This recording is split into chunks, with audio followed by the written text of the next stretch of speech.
I was 13 when I first got access to a computer. My parents bought me a Macintosh in 1984 when I was 8 years old. I was in 6th grade. I learned to code in college. Freshman year, first semester, intro to computer science. I wrote a program to play tic-tac-toe. I think it was pretty humble beginnings. I think the first program I wrote asked things like, what's your favorite color?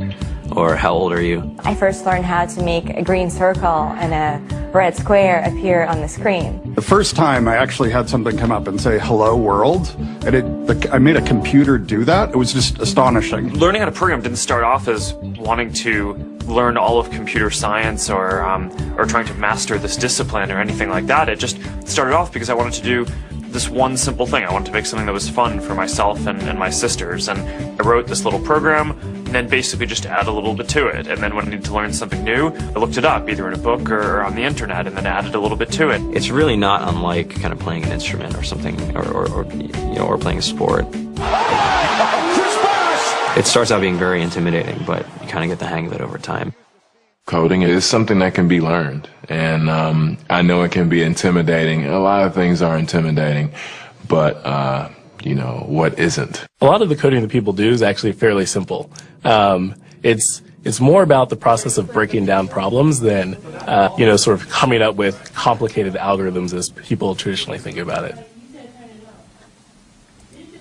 You don't have to be a genius to know how to code. You need to be determined. Addition, subtraction, that's about it. You should probably know your multiplication tables.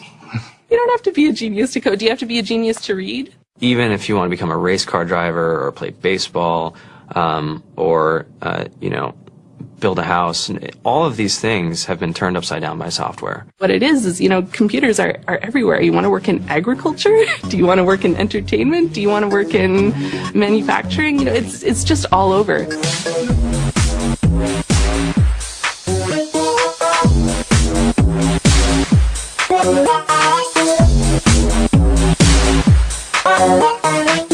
Here we are, 2013. We all depend on technology to communicate, to bank, information, and none of us know how to read and write code. When I was in school, I was in this after-school group called the Whiz Kids, and when people found out, they laughed at me and all these things, and I'm like, man, I don't care. I think it's cool, and I'm learning a lot, and some of my friends have jobs. Our policy is literally to hire as many talented engineers as we can find. The whole limit in the system is just that there just aren't enough people who are trained and have these skills today. To get the very best people, we try to make the office as awesome as possible.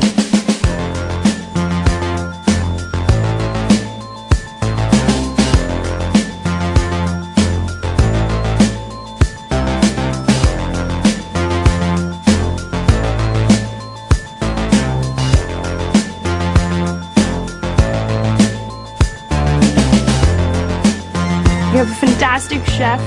Free food, Breakfast, lunch, and dinner. free laundry, snacks, even places to play and video games and scooters. There's all these kind of interesting things around the office and places where people can play or relax, or go to think or play music or be creative. Whether you're trying to make a lot of money or whether you just want to change the world, computer programming is an incredibly empowering skill to learn. I think if someone had told me that software is really about humanity, that it's really about helping people by using computer technology, it would have changed my outlook a lot earlier. To be able to actually come up with an idea and then see it in your hands and then be able to press a button and have it be in millions of people's hands. I think we're the first generation in the world that's really ever had that kind of experience. Just to think that you can start something in your college dorm room and you can have a set of people who haven't built a big company before come together and build something that 1 billion people use as part of their daily lives is just crazy to think about, right? It's humbling and it's amazing. The programmers of tomorrow are the wizards of the future. You're going to look like you have magic powers compared to everybody else. I think it's amazing. I think it's the closest thing we have to a superpower. Great coders are today's rock stars. That's it.